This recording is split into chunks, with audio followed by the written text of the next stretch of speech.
So now we're ready to start cutting our components out, and I did say that we might end up using the table saw.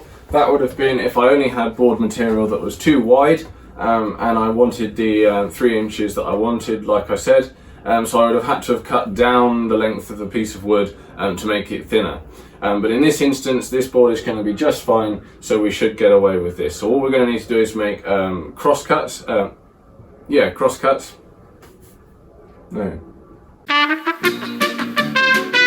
We're only going to need to make cross cuts against the grain of the wood. The grain runs this way, so we're going to go perpendicular to that, which means we're going to be just fine with a handsaw. Which just goes to show that when doing basic projects like this, you can get away with just having some basic tools like a saw, a drill, a pencil and a tape measure. You'll be absolutely fine. So I'm going to put my piece of wood in the vise. This is not the proper vise for the job really. I should have a carpenter's vise, a woodworking vise, which sits lower and is bigger, but this is the only vise I have and it's what I've been using for years. Where I have it here means I can't put it where I want it to start with, but that's fine. I can just chop a bit of wood in half initially and we're going to set to sawing. Now I've brought you closer here because I'm going to share with you some of my pet peeves when I see people sawing, and it annoys me because they're not quite doing it right. I have been taught how to saw properly, as thrilling as that sounds, but that's one thing that I haven't self-taught myself.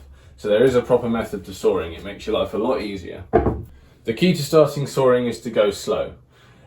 So we always drag backwards, and that gives you more control, and you start to make a very small indent in the wood like that. You often have to draw it back a couple of times to get a decent bit going before the saw will move forward on its own. Now you saw there, the saw biting. That's the teeth starting to cut into the wood and makes more resistance. Now if I persevere here, I jump out and I go into my hand and cut myself, or I mess up and make a big gash in the wood. So we keep drawing back slowly until it'll start to go forward. Then you can start to saw. Next thing that people do is this, whacking through it, and also putting a lot of downward pressure on the blade. So when they are sawing, are trying to push the blade down like this. All that will do is tire you out, wear your hand out, work you up into a sweat, all unnecessarily. It'll also give you a gash cut. The saw is designed to cut wood. It has teeth offset, which means every other tooth is lent to the right, and then all the ones in between is lent to the left. That's called the set. And that means that it rips out a channel. That's where that tiny little thickness, of about a millimetre and a half, comes from. That's why you need to bear in mind whether you cut on the line or to one side. And it's what allows the saw to sink down into the wood. If you saw slowly and at a reasonable pace, the saw will do all the work for you. Just moving your hand back and forward like this, the teeth will cut the wood, remove the material, and gravity will pull it down. There's no need for you to press down. So that's one of the pet peeves I have.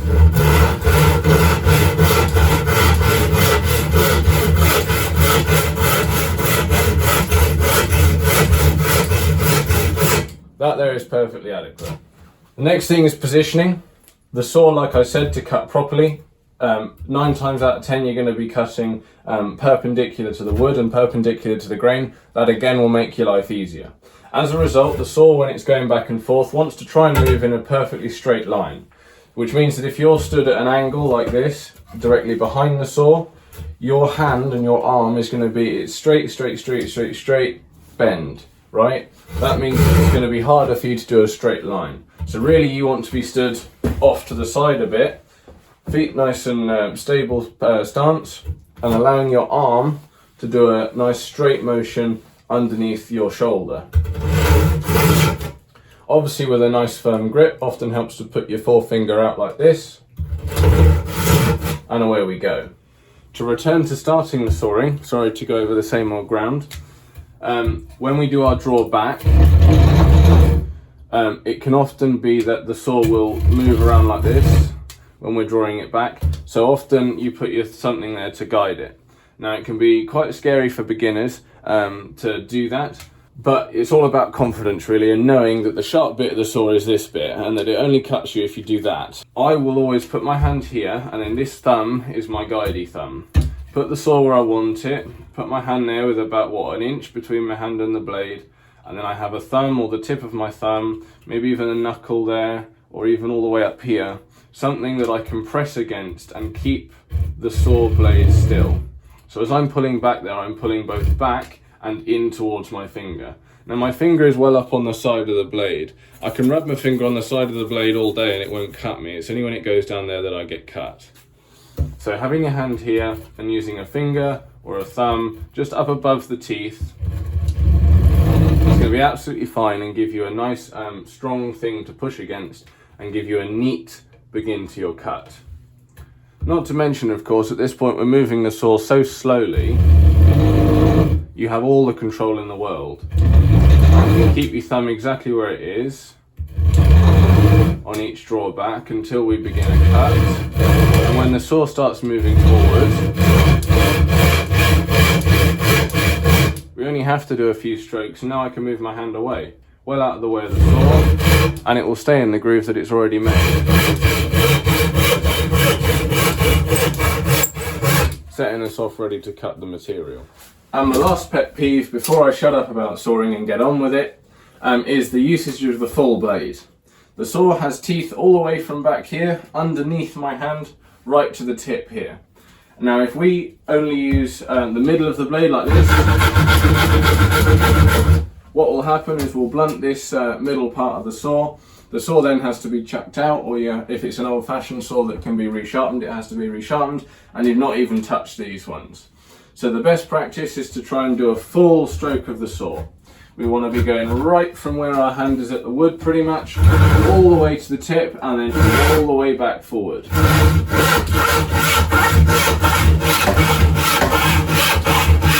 Obviously we don't want to come too far back and come out like this and smash into the wood. That tends to bend your saw and scare you a bit. And also, often the saw will bind up down the bottom end here. But it all comes with a little bit of practice. And to be honest, they make the saw a certain length for a reason. They make it to be a full arm stroke. If I move my hand comfortably all the way forward from this position, oh look, it's just at the end of the saw there, the back of the blade is on the wood. And if I bring my arm all the way comfortably back, funny old thing, we end up at the tip of the saw on the wood as well. So they're designed that way for a reason, and it makes your life a lot easier and a lot more efficient cutting, and it makes your saw last longer if you do a full arm stroke for each saw. One more thing that I've just thought of as I come to the end of this. Finishing your cut is very important. If you rush it and if you let the wood just drop, often you'll get a little jaggedy bit poking out, and I can probably find you a number of examples. That little bit sticking up on the corner there is from rushing the cut and making the wood fall away and split off a bit of material from in here. It leaves you a gash on the underside which you don't want. So the most crucial thing is when we're slow when we start the sawing and we're slow when we finish the sawing. Also, it helps to hold the bit of wood so that it doesn't just drop. So we slow down, still doing a full stroke nice and straight, but I mean dead slow, and supporting the wood, not pulling it up like this because that will pinch your blade and you can't move it, so letting it fall but not letting it fall all the way. Nice and slow. And the sharper your saw is, the better it will cut through these last fibres. But just getting right down there, really slow, and eventually it'll come off. There you go, I've still got a little bit that's ripped off. That does tend to happen a lot with softwood. Wouldn't have happened with oak or something, but again, that's just part of using softwood. So you can minimise it a lot. It would have been a lot bigger if I'd have rushed through the cut. And one more thing about my beloved sawing is where you position the wood in the vise. I said about how this is the wrong vise for the job and how I had to cut the board in half first so that I could fit it in.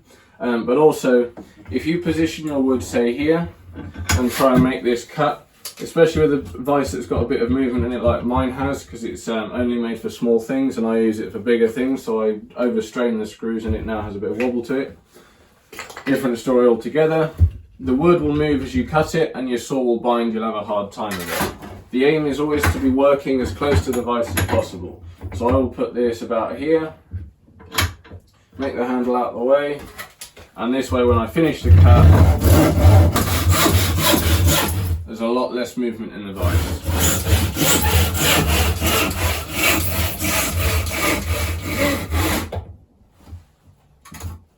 So there you go, perfect way to saw, in my opinion. Let's get on and actually do the rest of the cuts.